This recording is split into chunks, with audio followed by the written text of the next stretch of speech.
Hello दोस्तों, आपका स्वागत है स्टडी स्मार्ट एकेडमी में। तो आज है 22 मई 2020 और 22 मई 2020 के जितने भी इंपॉर्टेंट करंट अफेयर के क्वेश्चन बनेंगे सारे आज हम डिस्कस करेंगे। ठीक है, तो चलिए स्टार्ट करते हैं। उससे पहले हम आपको बता दें कि अगर आप एमपीपीएससी, संविदा, एसएससी, बैंक, रेलवे की तैयारी कर रहे हैं तो करंट अफेयर के क्वेश्चंस वेरी इंपॉर्टेंट है आपके लिए। अगर आप 10 क्वेश्चंस इस वीडियो से देखते हैं तो आप डेली देखिए, ठीक है, जिससे आप इसके बाद कोई भी करंट अफेयर आपका बाहर नहीं आएगा। तो इससे पहले हम आपको बता दें कि स्टडी स्मार्ट एकेडमी प्रतियोगी परीक्षाओं की तैयारी कर रहे छात्रों एवं पाठकों के लिए डेली करंट अफेयर क्विज प्रस्तुत कर रहा है। आज के करंट अफेयर क्विज में भारतीय वायुसेना और कोरोना वायरस से संबंधित परीक्षा उपयोगी प्रश्नों का संकलन है। तो हम पहला क्वेश्चन आपको बता दें कि भारतीय वायुसेना आईएएफ ने कितने करोड़ रुपए की 3 बड़ी अधिग्रहण परियोजनाएं को रोकने का निर्णय लिया है। ठीक है, तो इसका राइट आंसर है 8,000 करोड़ रुपए। तो भारतीय वायुसेना ने 8,000 करोड़ रुपए की 3 बड़ी अधिग्रहण परियोजनाओं को रोकने का निर्णय लिया है। तो वायुसेना के प्रमुख आरकेएस भदौरिया, ठीक है, वायुसेना के सेनाध्यक्ष कौन है? RKS Bhadauria, air chief marshal RKS Bhadauria. हम आपको बता दें नौसेना के अध्यक्ष कौन है? तो एडमिरल करमवीर सिंह है। और थल सेना के अध्यक्ष है जनरल मनोज मुकुंद नरवाने। ठीक है, अगर आप आपको थल सेना के बताएं तो जनरल मनोज मुकुंद नरवाने।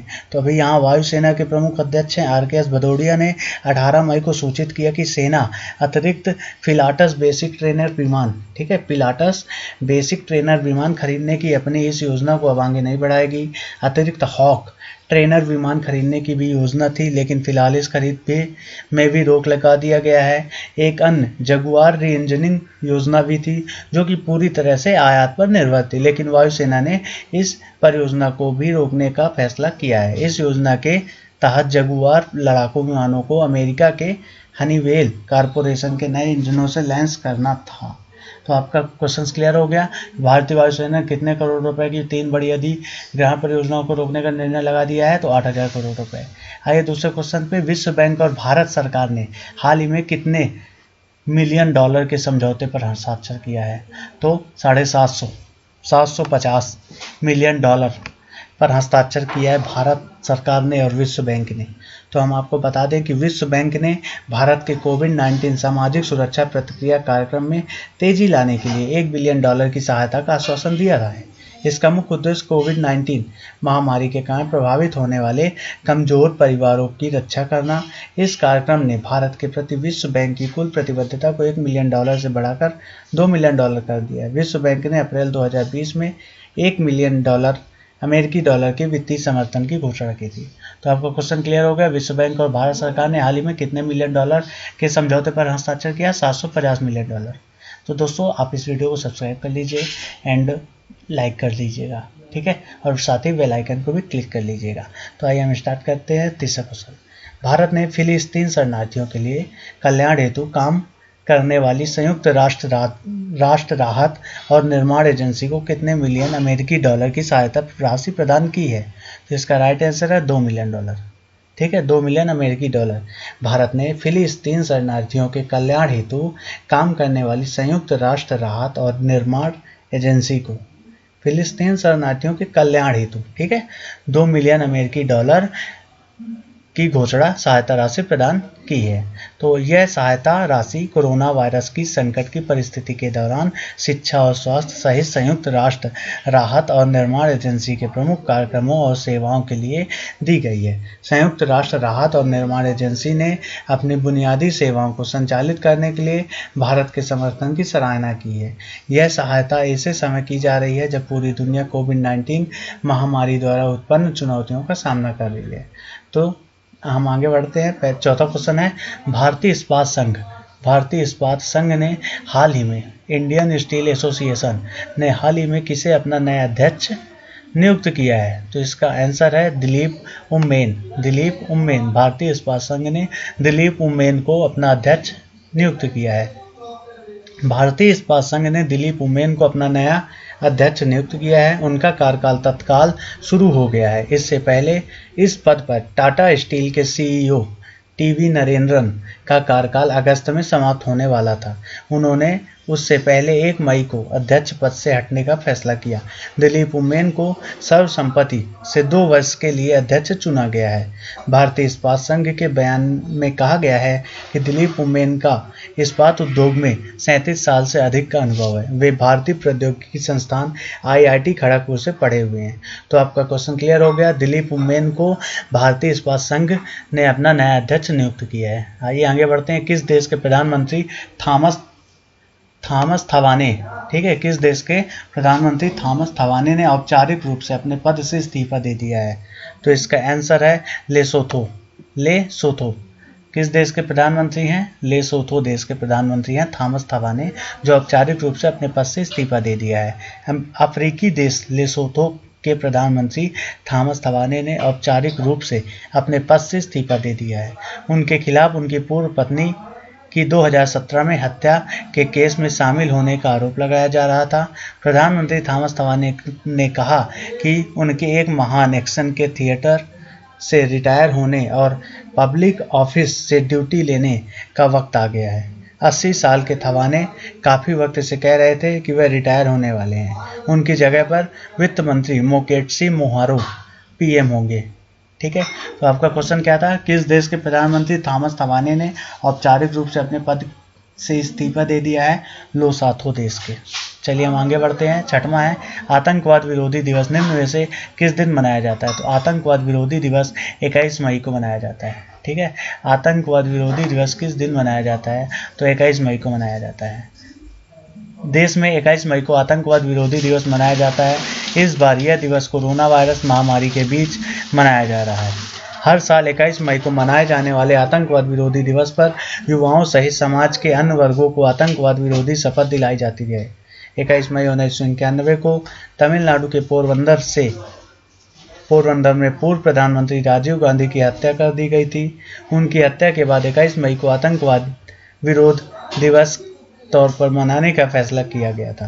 तो आपका क्वेश्चन क्या है? आतंकवाद विरोधी दिवस निम्न में से किस दिन मनाया जाता है? तो आतंकवाद विरोधी दिवस 21 मई को मनाया जाता है। 7वां नंबर है भारत और किस देश ने हाल ही में 5 नए बंदरगाहों और 2 नए प्रोटोकॉल मार्गों के संचालन के लिए एक समझौते पर हस्ताक्षर किया है? क्वेश्चन क्या है? भारत और किस देश ने?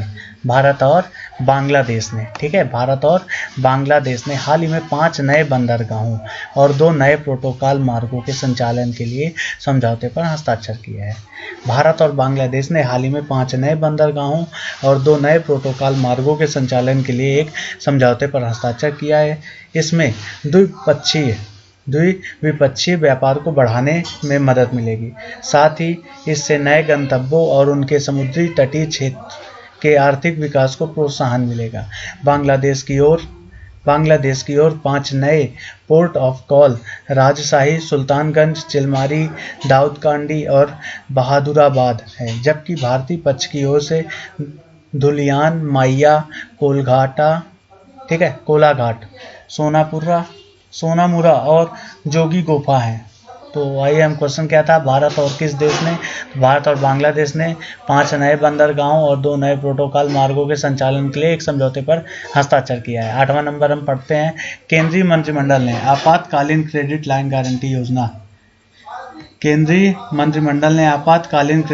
गारंटी योजना के अंतर्गत कितने लाख करोड़ रुपए की अतिरिक्त राशि उपलब्ध कराने की मंजूरी दी है? तो इसका आंसर है 3 लाख करोड़ रुपए। ठीक है, केंद्र सरकार ने आपातकालीन क्रेडिट लाइन गारंटी योजना के अंतर्गत 3 लाख करोड़ रुपए की अतिरिक्त राशि उपलब्ध कराने की मंजूरी दी है।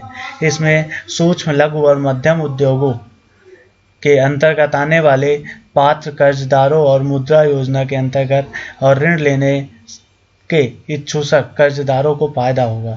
मंत्रिमंडल ने उधार देने वाली संस्थाओं को राष्ट्रीय ऋण गारंटी ट्रस्टी कंपनी लिमिटेड की ओर से 100% ऋण गारंटी उपलब्ध कराने का भी फैसला किया है। तो आपका क्वेश्चन क्लियर हो गया। कौन सा क्वेश्चन था? केंद्रीय मंत्रिमंडल ने आपातकालीन क्रेडिट लाइन गारंटी योजना के अंतर्गत 3 लाख करोड़ रुपए की अतिरिक्त राशि उपलब्ध कराने की मंजूरी दी है।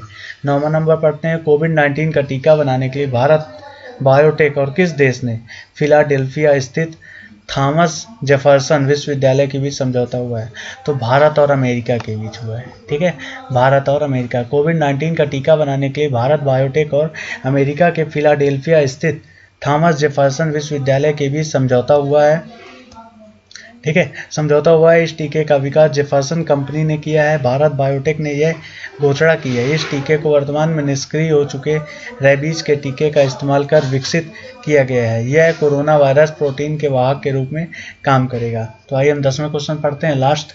चीन की सरकार ने हाल ही में किस देश के आयात पर 80% का टैरिफ लगा दिया है? तो इसका आंसर है ऑस्ट्रेलिया। ठीक है, तो जो ऑस्ट्रेलिया है, चीन की सरकार ने हाल ही में ऑस्ट्रेलिया देश के निर्यात पर 80% का टैरिफ लगा दिया है। चीन की सरकार ने हाल ही में ऑस्ट्रेलिया के निर्यात में 80% का टैरिफ लगा दिया है। चीन ने इस कदम से दोनों देशों के राजनयिक संबंध बिगड़ गए हैं। चीन की इस कार्रवाई से आशंका जन्म ले रही है कि इससे शुरू होने वाले वैश्विक ट्रेड वार में चीन कई और देशों को भी घसीट सकता है। वायरस के प्रसार को लेकर चीन पर शुरुआत से ही कई आरोप लगते रहे हैं। तो आपके यहाँ से क्वेश्चन कंप्लीट होते हैं 10 क्वेश्चन। तो हम आपसे कल क्वेश्चन पूछे थे कि हाल ही में किस देश ने वैज्ञानिकों ने सुपर अर्थ की खोज की है? इसका आंसर कमेंट बॉक्स में लिखने के लिए बोला था आपसे, तो इसका आंसर हम आपको बताते थे। इसका आंसर होगा न्यूजीलैंड। ठीक है, तो हाल ही में न्यूजीलैंड के वैज्ञानिकों ने सुपर अर्थ की खोज की है। आज का क्वेश्चन है, विश्व मधुमक्खी दिवस निम्न में से किस दिन मनाया जाता है? ये आपको कमेंट बॉक्स में लिख के बताना है कि विश्व मधुमक्खी दिवस निम्न में से किस दिन मनाया जाता है। तो thank you for watching this video. आप वीडियो को सब्सक्राइब करिए, प्लस बेल आइकन को क्लिक कर लीजिएगा, जिससे आपको नोटिफिकेशन मिल जाएगी और डेली के आपको करंट अफेयर देखने को मिल जाएंगे। तो thank you for watching. Thank you भाई, एंड शेयर करिएगा अपने दोस्तों को।